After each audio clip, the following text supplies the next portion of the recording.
Fall Grove, Rhonda Bradovich Cook.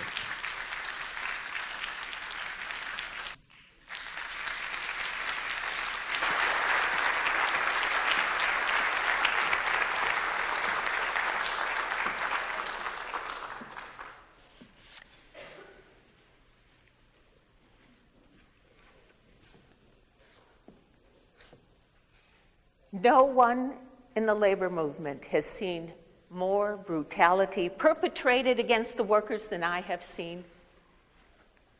I have seen them killed in industry. I have seen them worn out and grown old before their time. I have seen them jailed or shot if they protested.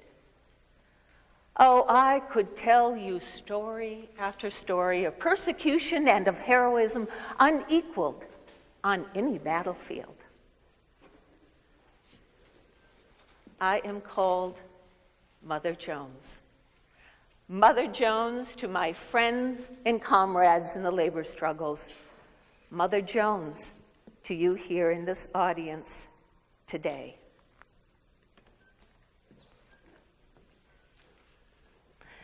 I am called the most dangerous woman in America to those who abhor the very sound of my name and my works.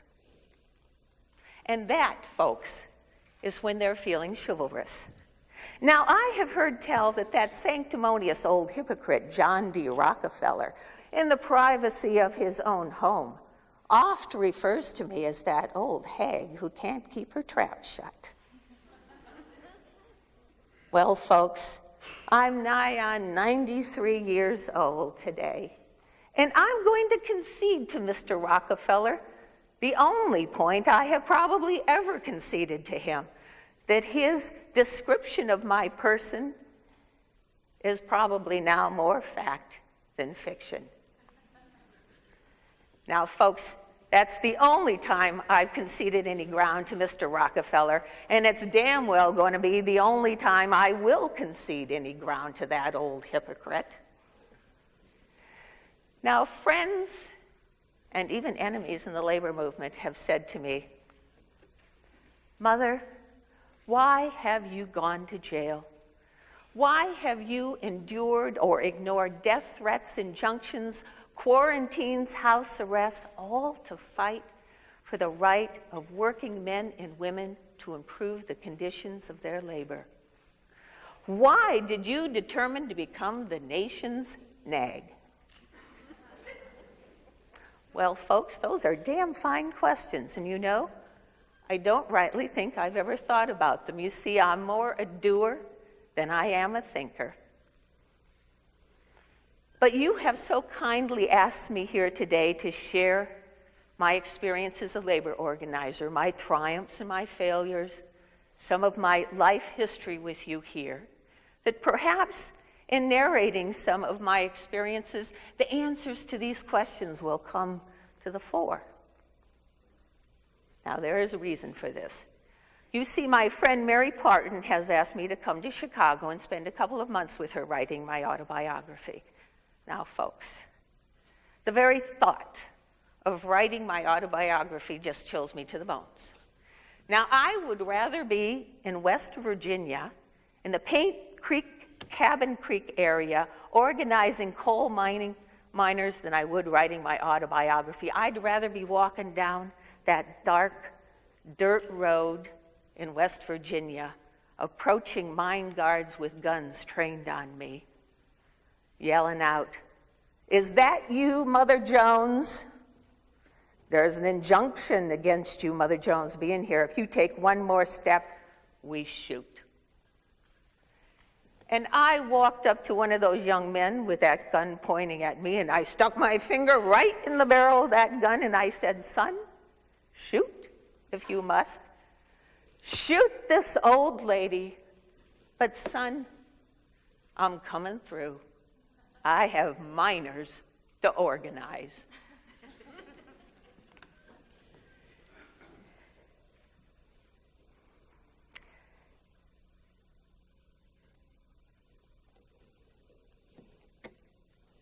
Where was I?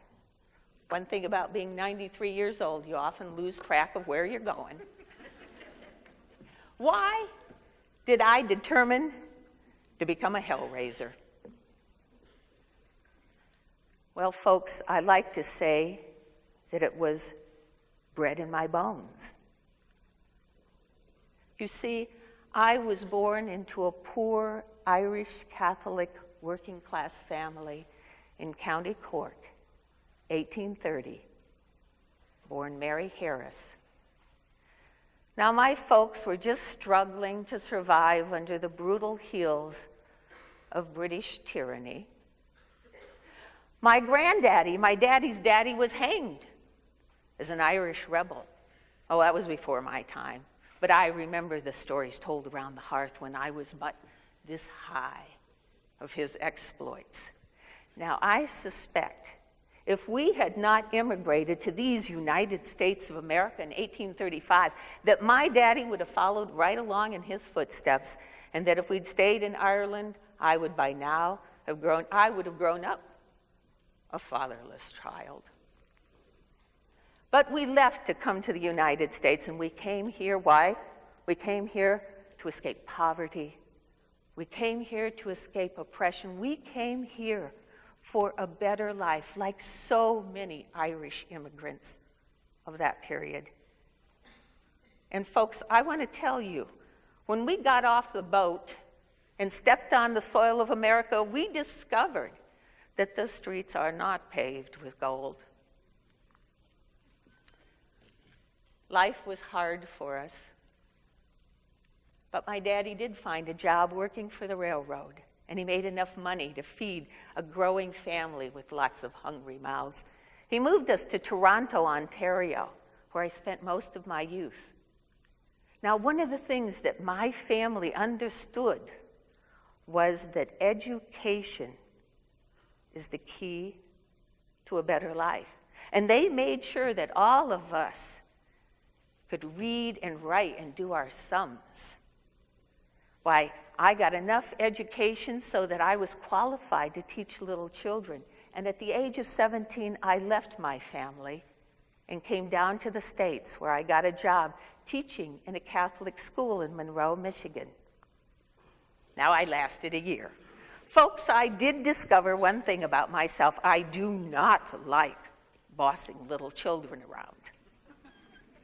So I determined that I would fall back on that one honest skill that every Irish mother teaches her daughter, and that is to sew a fine seam.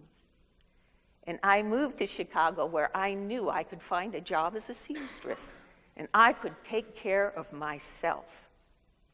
I would not be a burden to my family. It was in Chicago that I met Mr. George Jones, who became my husband. Now, Mr. Jones was an iron molder, and we determined in 1861 that we would move to Memphis, Tennessee.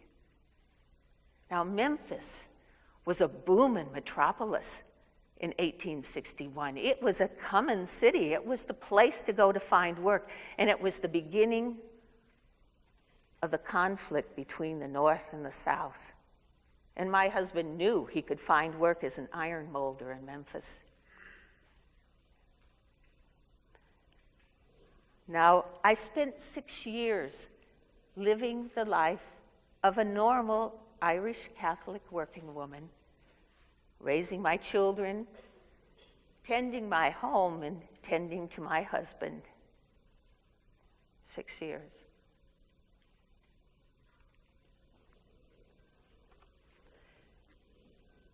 In 1867, a yellow fever epidemic raged through Memphis. Oh, it didn't affect the rich none, no. They just got in their fancy carriages and they left town, but us poor folk, we had no place to go. And that epidemic raged through the poor districts of Memphis. I sat in my house with my ailing children and my husband day after day, night after night, wiping fevered brows. I was alone. There was no one who could help me, no one who would. They couldn't. They were in the same position I was in. At night, when I was sitting with my family, I would hear the wheels of the death carts moving up and down the gravel road outside our house. And I would listen to those death carts stop at my neighbors' doors to pick up their dead. Well, those carts stopped at my house. Those carts stopped at my house not once, but several times, until all of my children and my husband were carted off to that common grave where the yellow fever epidemic victims of Memphis were buried in 1867. That epidemic took my 4 children and my husband. Now, I had no cause to stay in Memphis. There was nothing for me in Memphis but memories of grief. So I determined to move back to Chicago. It was territory I knew well, and resume the profession of a seamstress. I opened up my own shop on Washington Avenue. Now, that was in the swell district of Chicago. It was very close to Lakeshore Drive, where all the barons and the aristocrats lived. And I sewed fancy clothes for those barons and those aristocrats. Oh, I had ample opportunity to observe the luxury and the extravagance of their lives. I would sit in my dress shop with my sewing on my lap, and I would look out the plate glass window. It would be a cold Chicago winter day. Any of you who've been in Chicago know how bone-chilling those winter Chicago days can be. And I would see some poor, jobless, starving, homeless wretch walking along by the lake shore. And when I contrasted that person's life to the lives of those for whom I worked, these people for whom I worked who lived in tropical opulence, when I contrasted their lives, it was just all too painful for me. And the people for whom I worked seemed neither to notice nor to care. Well, folks, I suspect that I might still be sitting on that stool in that same shop, looking out that same plate glass window, sewing stitches for the wealthy, if it hadn't been for Patrick O'Leary's cow. Now, I think most of you are familiar with the story about the cow that kicked over the lantern that burnt down the city of Chicago. Well, folks, 1871 it was. And Chicago went up in flames. We hadn't had rain for months, and Chicago was nothing but a pile of tinder. It didn't take much for Patrick O'Leary's cow to accomplish that great feat. Hundreds of homes and businesses were burned to the ground, mine along with them. I lost my dress shop, I lost my lodgings, and I lost what few possessions I owned. So I was homeless, like thousands of other people, milling the streets of Chicago, looking for food, looking for shelter. But it was then that I discovered the Knights of Labor. Now, the Knights of Labor had a brick hall in Chicago. It was one of the few buildings that survived the fire. And I worked with them getting food out to people, volunteering, helping people find shelter. And the Knights gave me food and gave me shelter. And I would spend my evenings there listening to the speakers talk about the horrors experienced by the working classes in this country. I would listen to them talking, and it moved me what I heard these people say. And I determined that I had nothing to lose. that I would become, from that day forward, I would learn my trade as a union organizer. In 1880, I put my feet on that path of organizing, and folks, I never once looked back. Now, you might sort of say that Patrick O'Leary's cow was the agent of my salvation.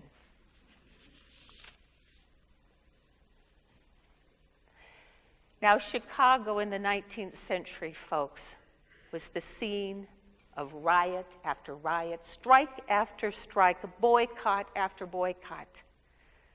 Workers and Pinkerton agents, workers and militias, workers and policemen with billy clubs took to the street, fighting. These were tumultuous times in this country's history.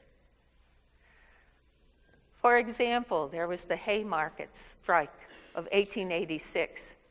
When workers, thousands of workers, walked off their jobs in Chicago, and what did they want? They wanted an 8-hour working day, 6 days a week. It ended in the Haymarket Square riots, where people lost their lives. There was the Eugene Debs-led Pullman car strike of 1894. When Mr. Pullman lowered everybody's wages so drastically that one Pullman worker took home a paycheck for 2 cents. Now those people took to the streets.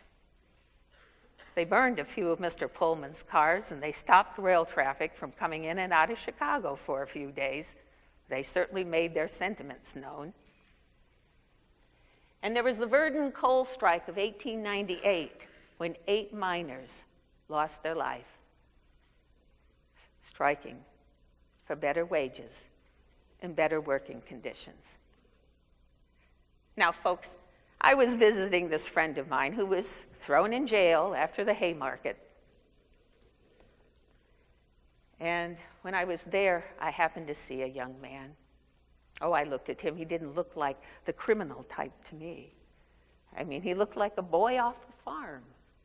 So I said to him, I said, son, what did you do to find yourself in jail? And he looked at me and he shook his head. He said, Mother, I stole a pair of shoes. Well, I looked at him and I said, son, you got to set your sights a bit higher. Now, if you'd stolen a railroad, you'd be a United States Senator by now. Now, I bet you Idahoans are wondering where I was in 1899 when the Bunker Hill and Sullivan miners went out on strike, when the Western Federation of Miners came in to unionize those miners. I bet you wonder where I was when Governor Steunenberg cried to President McKinley and said, "Send in the federal troops, President, to save the property of these mine owners." This after the miners had elected him into office, mind you. Where was I when the Bunker Hill smelter was dynamited to rubble? And where was I when those federal troops finally arrived and bullpens were organized, miners placed under military arrest, taken from their families, taken from their jobs, starved and humiliated? And where was Mother Jones? Well, I was thinking of those boys. But in 1899, the United Mine Workers of America put me on their payroll. And they said to me, they came to me and they said, Mother, we want you to go into the eastern coal fields of Pennsylvania, and we want you to organize the anthracite coal miners there. Well, I went into eastern Pennsylvania, and I'll tell you what I learned about labor organizing. I learned you organize the women first, and the men will follow. So I put together what I called my mop and broom and bucket brigade, and there we were 60 women strong. We marched through the hills of Pennsylvania from one mining camp to another, just making a holy racket. Holy hell, and when we got to those mining camps, we called those miners out. We said, boys, you put down your tools of work, and you come out on strike. And when they sent in for scabs to work those mines, We went after those scabs with our brooms and our buckets and our mops. There were a few bruised heads, I can tell you, in eastern coal fields of Pennsylvania in 1899. Well, those 60 women and me, well, we kept those miners out on strike for 5 months. And when we were finished, there were 9,000 card-carrying members of the United Mine Workers of America.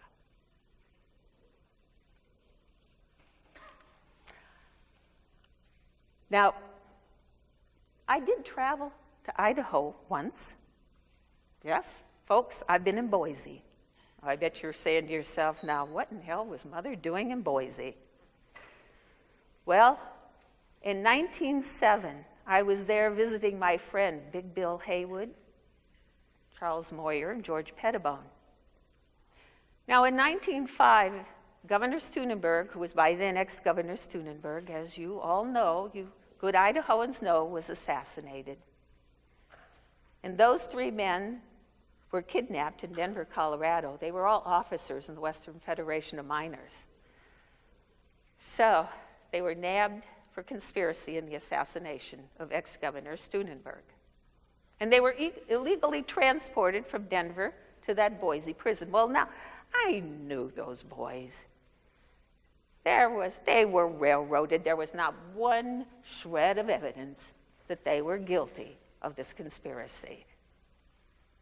So I determined that I was going to raise enough money to hire the best damn lawyer in this country to get those 3 men off.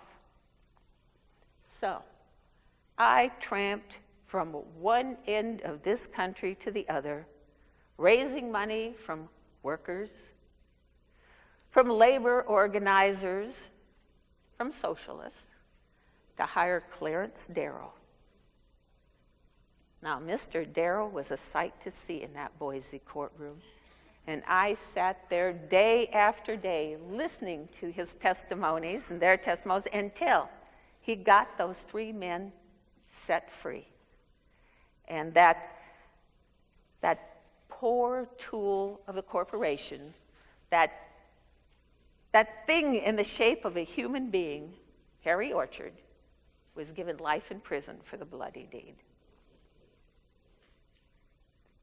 Now, folks, for over 20 years, I traveled from one strike to another. I organized coal miners and metalliferous ore miners in Pennsylvania, West Virginia, Colorado, Minnesota, Northern Michigan, Illinois. I organized steel workers, garment workers, textile workers, and when necessary, I brought them out on strike. I organized the brewery women of Milwaukee, and I brought them out on strike. And when I was through, Mr. Blatz didn't have too many kind things to say about me.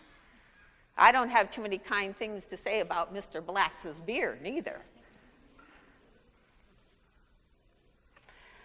I had heard about the brutal working conditions in the mills of the South, but had never seen it. So I determined in 1897 that I would travel to Alabama and Georgia and see if I could get a job in one of those cotton mills and observe with my own eyes the conditions of these workers.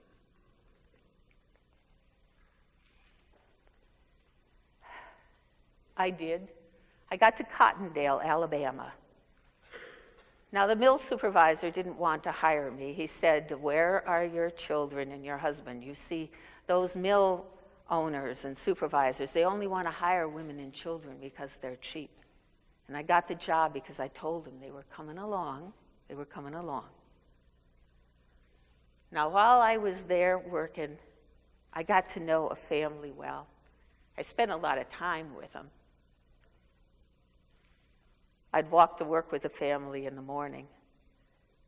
I'd like to tell you about one of the children in that family.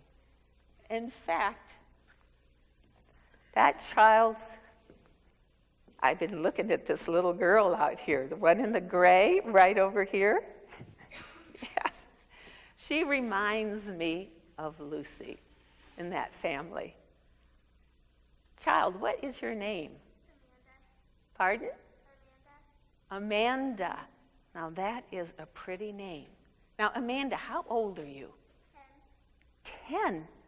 I thought so. You're very close to Lucy's age. Lucy was just a little bit younger. She was about 7 years of age. Now, Amanda, I want to ask you a question. Do you work in the mill or do you go to school? Well, I am glad to hear it. You go to school and you stay in school, okay? Now, I want to tell you a little bit about Lucy, 7 years old, about Amanda's age. Lucy would get up in the morning at 4 o'clock with her family, and they would walk to work 3 miles to the mill. Now, they had to be there by sunup, so 6 o'clock was normal starting time. And they worked sometimes until sundown, which meant that they worked maybe 12 and 14-hour days.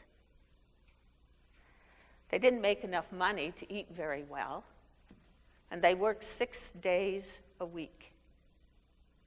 Now, Amanda, do you get to play on the weekends? Yeah. Well, Lucy, because she worked 12 and 14-hour days, 6 days a week, was too tired to play on the weekends. She just wanted to sleep.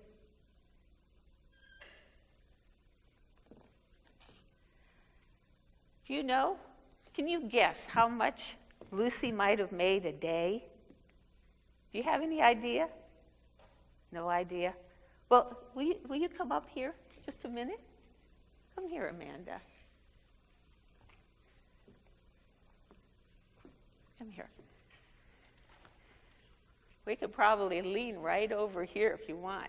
Come right over here. I'm going to give you this just to remind you of Lucy. This is what Lucy made a day. Can you tell everybody out in the audience what you see here? A dime. A dime. Lucy made a dime working 14 hours a day, less than a penny an hour. And I'm going to give you that to take with you so that you'll remember Lucy. Thank you, honey. Her mother would keep her awake because if she fell asleep, she might lose some fingers in the moving machinery, or her hair might get caught. She couldn't read or write because there was no time for school. And she was thin because there was no food. And she breathed cotton dust in the mills, which meant that her lungs would clog soon. And someday she would have a hard time breathing if she did not leave the mills. Because of that experience working in that mill in Alabama in 1897, in 1903, I took 100,000 textile workers in Philadelphia out on strike. And folks, do you know what those people were asking for? Oh, those people weren't asking for fancy wages. They weren't even asking for better working conditions on the job. No, they were asking for a 55-hour week. They were working a 60-hour week. They were even willing to give up some of their wages for those precious 5 hours to spend more time with their loved ones. Of those 100,000 textile workers, 16,000 of them were children, many under the ages of 10. Now, when I was at the union headquarters in Philadelphia, those little children would come in and I'd see them. And they would be stoop-shouldered and skinny. And some of them would have a hand missing, some maybe a digit, a thumb. Well, I determined I was going to take some of these children with me to give my speech. I was given a speech on the steps of Philadelphia City Hall, an organizing speech. So I took these children with me. And when I stood on those steps of City Hall and I looked out at the crowd that had gathered, and I held up the mutilated hands of these little children, I said to the crowd, the mansions of Philadelphia are built on the broken bones and the bleeding hearts and the drooping heads of these little children. And I called upon the Philadelphia textile manufacturers to cease their immoral murders. And I said to the city workers leaning out of the windows of City Hall listening to my talk, I said to them, someday the workers of Philadelphia will take over your City Hall, and when we do, no child will be sacrificed on the altar of profit. I said no child would be sacrificed on the altar of profit. And those people closed their windows, just as they had closed their eyes and closed their hearts. Now I took a small group of these children and I determined to march them from Philadelphia to Oyster Bay, Long Island, where President Theodore Roosevelt had his home. And we were going to march that 125 miles to ask President Roosevelt to support federal child labor legislation. Well, we started out a pretty large group, but it was a hot summer day. And I lost many children by the wayside. They went home, so just a small group of us arrived on President Roosevelt's doorstep. Now, folks, that monkey chaser, he wouldn't even speak to us.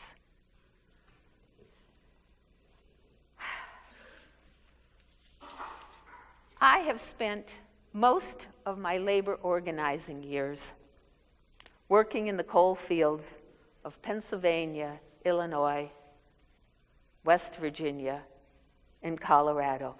That is where I feel most at home. I love the coal miners. I love my boys. But I grieve over how many of them are forced to live. You see, men's hearts are cold. They are indifferent. Not all the coal that is dug warms the world. It is indifferent to the lives of those men who go down into those dark and deep and dangerous caverns under the earth and risk their lives and their health with only a little bit of lamp on their caps to show their way, whose backs are bent with toil, whose bones ache, whose happiness is sleep, and whose peace is death. I would like to give you a good description of miners in a mining camp.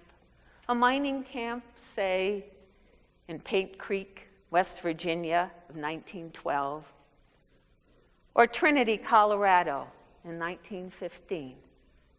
Both of them are where I had some of my triumphs and some of my worst failures. Now, these men worked sometimes in seams that were so low they had to get on their backs in the muck to work. And the sulfur in the water would eat holes in their clothes and in their skin. The coal dust would be ground into their knuckles and into their hands. It was a badge of their labor. Not all the soap in the world would wash it out. And the coal dust they breathed day after day would settle in their lungs until one day it would stop the very air they tried to breathe. Now, these men worked in these mines 10 and 12 hours a day, 6 days a week. And when they came up out of that mine alive, every day of their life, they thanked their God that they had done so. And then they would go home to a family, a wife who had borne too many children, who was usually ailing, and too many mouths to feed, and too little food to put in those hungry mouths. Some of those children didn't have shoes. In the winter, they couldn't leave their shacks because of no shoes on their feet. And in order to put enough food on the table, that miner had to put his daughter to work in the mill, and he had to put his son in the mine, hauling coal cars or working as a breaker boy. Oh, I've seen those little breaker boys picking the slate from the coal. I have seen their crushed little fingers bleeding on that cursed coal. There is no time for education, folks. Education is a luxury that these miners and their families cannot afford.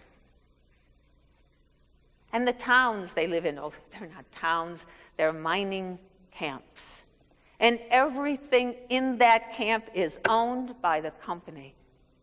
The company owns the store where they buy their goods at inflated prices, usually 20% markup. The mine owners own the teachers and the preachers. They own the doctors. They own the law. They own all of the buildings on the mine property. And they tell these people, they tell the preachers what they can preach, and they tell the teachers what they can teach. Now, these miners, some of them aren't even paid in cash. Some of them are paid in script that they can exchange at the company store. But even if they're paid in cash, they're so in debt that most of them can't leave. They are slaves. Oh, we don't technically call them slaves, but we've made it impossible for them to leave their work and to leave their place of employment.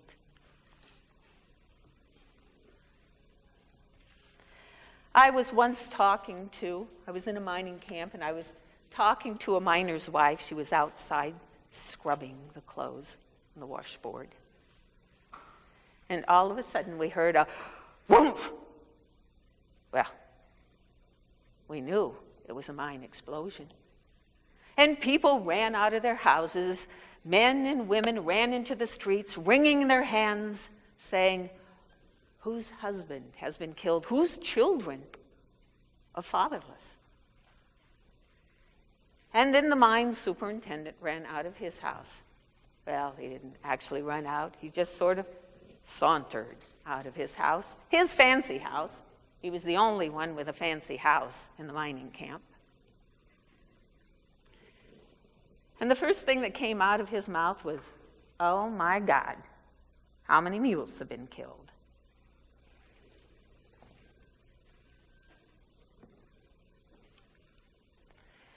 These people lived in shacks in which we would not house our pigs. I have seen pigsties better than the housing these people lived in. The warp boards would let the cold winter wind through, and in the summer, the stench was so bad and the heat that they all lived outside. You see, the sanitation was bad, so many of the children died of cholera or dysentery or various other diseases. This, my friends, is a pretty typical coal mining camp in 1912, 1915.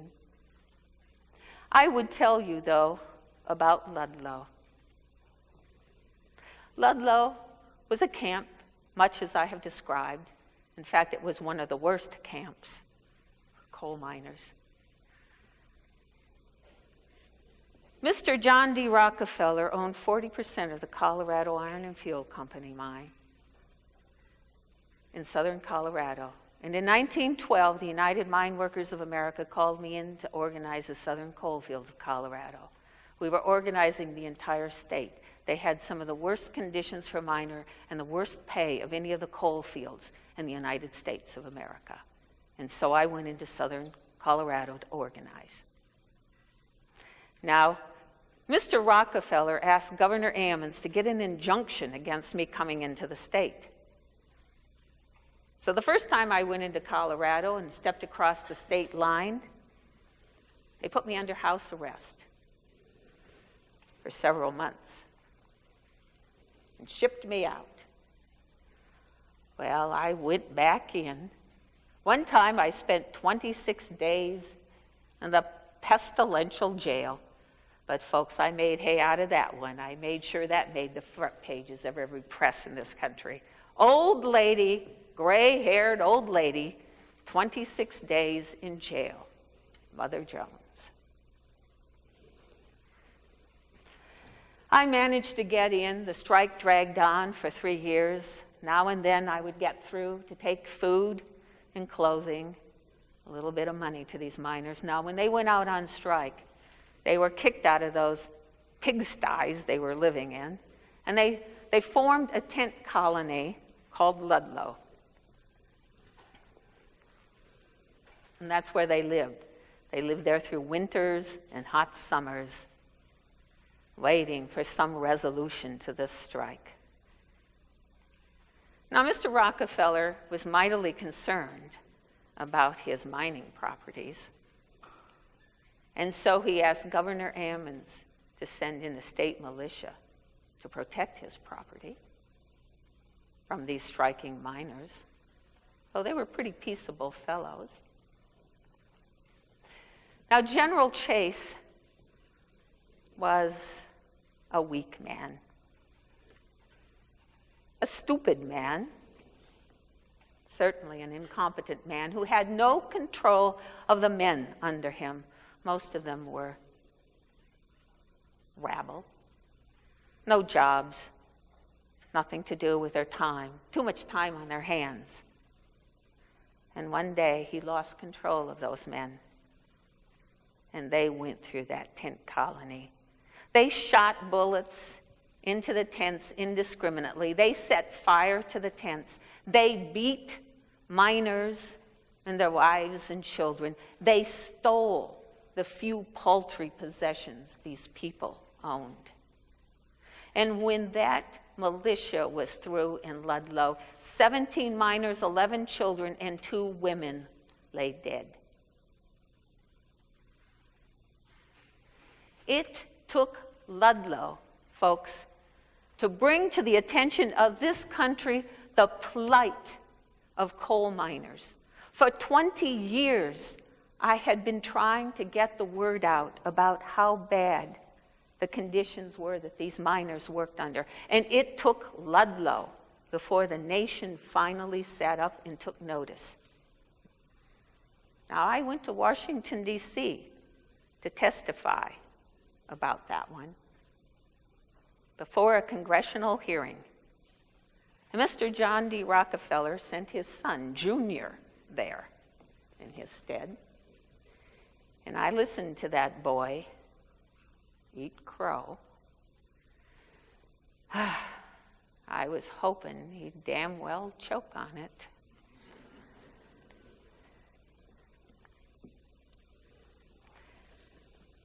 I have told my boys that in this war and labor organizing, make no mistake about it, folks, labor organizing is a war, that there's been many a martyr. But in spite of oppressors, in spite of false leaders, and in spite of labor's own lack of understanding of its needs, that the cause of the worker moves forward. Slowly, his hours are shortened to give him leisure to read and to think.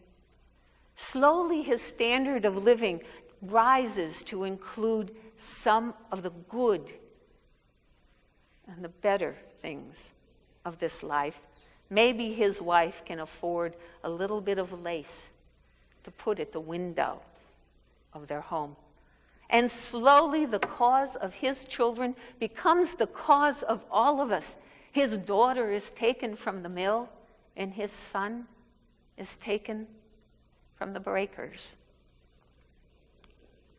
Slowly, those who help produce the wealth of this world are allowed a small share in it. Oh, I do believe, my friends, that the future is in labor's strong and rough, but capable hands.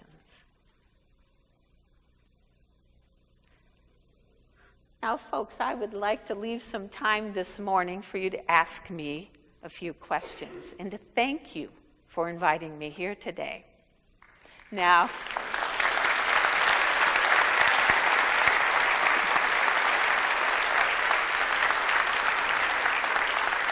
folks, if you have any questions, you have to ask them today. You won't be able to find me. I once had a legislator say to me, he said, "Mother, where is your address? What is your address?" And I said to him, "Why, Senator, I don't rightly know. I live in these United States of America. My address is wherever there's a fight against oppression. It can be in West Virginia or Colorado. It's sort of like my shoes. It travels with me wherever I go." So, folks, if you've got those questions,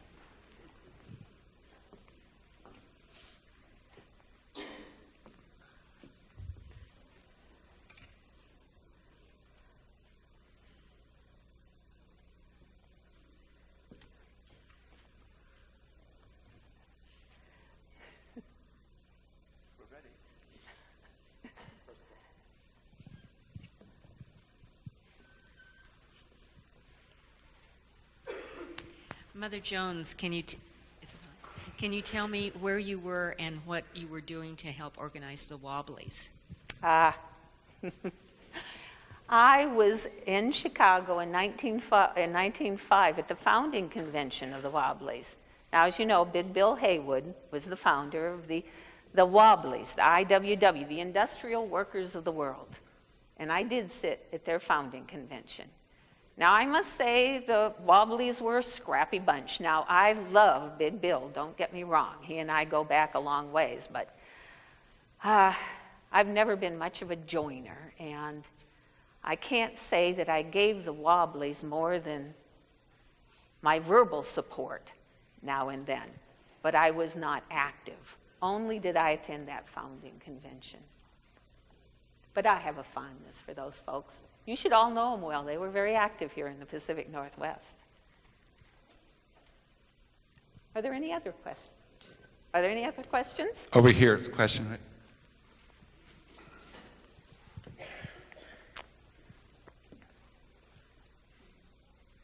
How long did you live in Ireland before you immigrated to America? Oh, I was born in 1830 and we immigrated here in 1835, so I was just a wee one when we came to this country. I was a babe.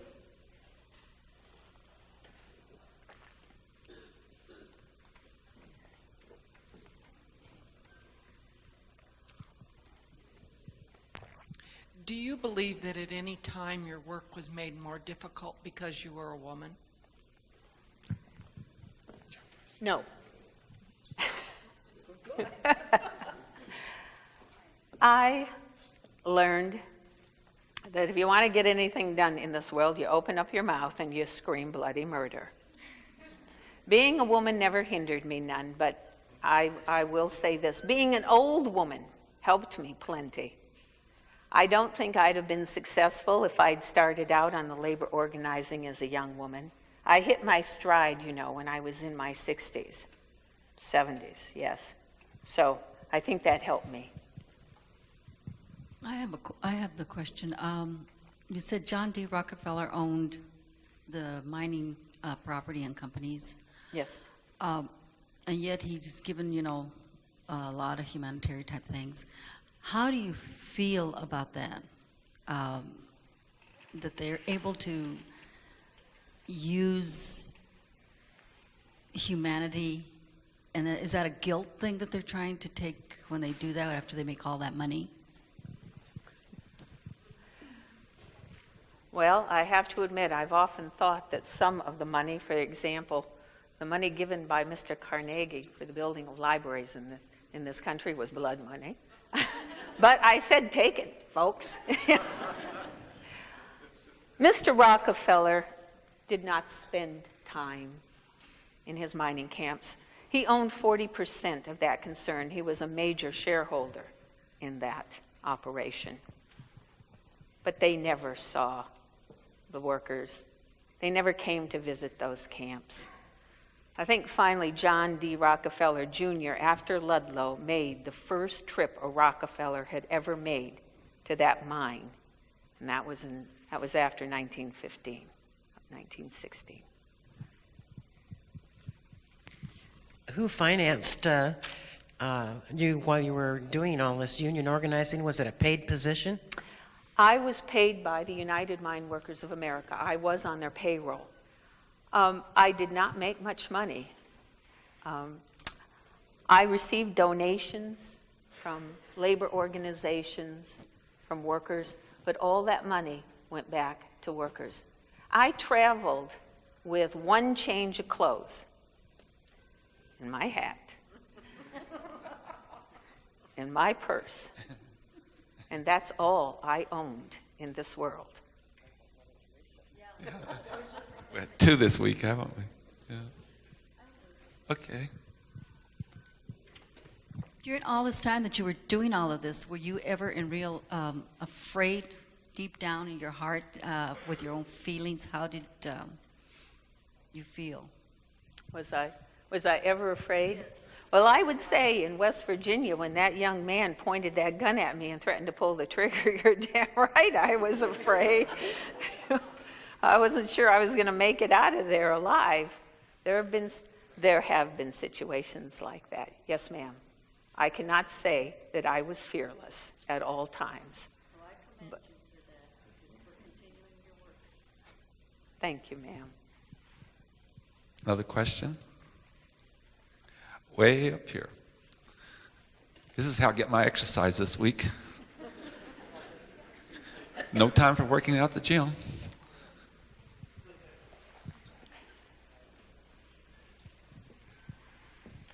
Mother, what would you think about Idaho's right-to-work state laws?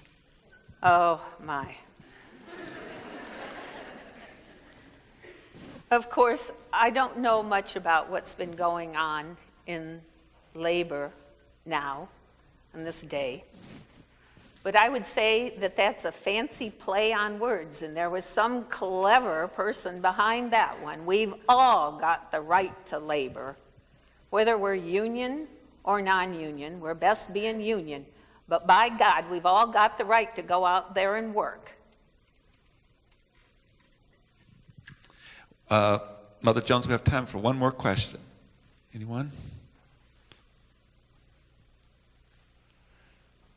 If there are no more questions, I would like not to be Mother Jones before. Ladies and gentlemen, I introduce to you Denise Clark.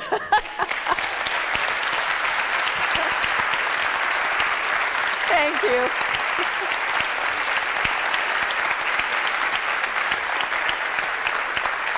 Denise Clark, a meek, mild-mannered librarian.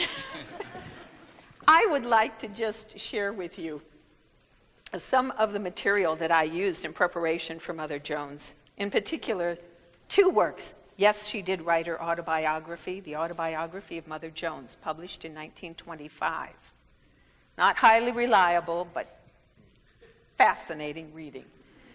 And then one called, and this was a standard biography of Mother Jones, called Mother Jones, the Miner's Angel, written by Dale Featherling. Now, what I would like to do is I would just like to read just this brief little portion from this book, because I think that Featherling captures Mother Jones better than I could capture her, better than anyone I've encountered has ever captured her. He says, Mother Jones was a necessary third dimension, a folk heroine whose inspiration reached down to those people who were unimportant in name or wealth or title, but all important in numbers. She lived as few Americans have, giving all for the unwanted and accepting in return only hardship and danger. In a sense, then, she may have personified some of the most noble strains in American history. Jettisoning her own ambitions, forsaking property, and discarding caution, she was true to her homily. The Lord loves a cheerful giver, but is dead sore on hogs. If she was oft attuned more to the romantic than to the real, she nonetheless meant much to many people. She was so dramatic, so peripatetic, so passionate in her commitment to cause that she may have been among the nation's most beloved figures at the time of her death. Her importance was not in the magnitude of her acts, but in the fabric of her personality. Mother Jones was colorful, but she cannot be dismissed as merely that. She was also extraordinarily effective in her limited field. Militiamen do not jail women for weeks because they are colorful. Governors do not deport them on grounds of quaintness, and mayors do not forbid them to speak. More important, hard-bitten miners do not, at the risk of eviction, starvation, and death, throw down their tools at the call of an addled old woman.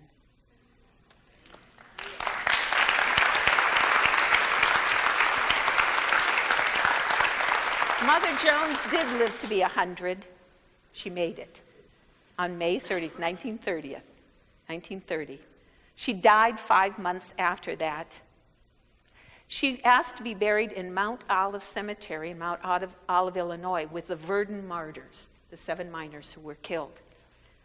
When her body traveled from Washington, D.C. to Mount Olive, Illinois, miners lined the tracks, and working people lined the tracks to pay respects to the late Mother Jones. When her body arrived at Mount Olive, and that little church there only holds 200 people, 5,000 people turned out for that burial. They were miners, they were working men and women. Some walked, some rode horses, but they made it to that funeral. That's how much this woman was loved. And all I want to do, because she has disappeared into the shadows of history, and all I want to do is to give her back to you today. Thank you, Denise Clark.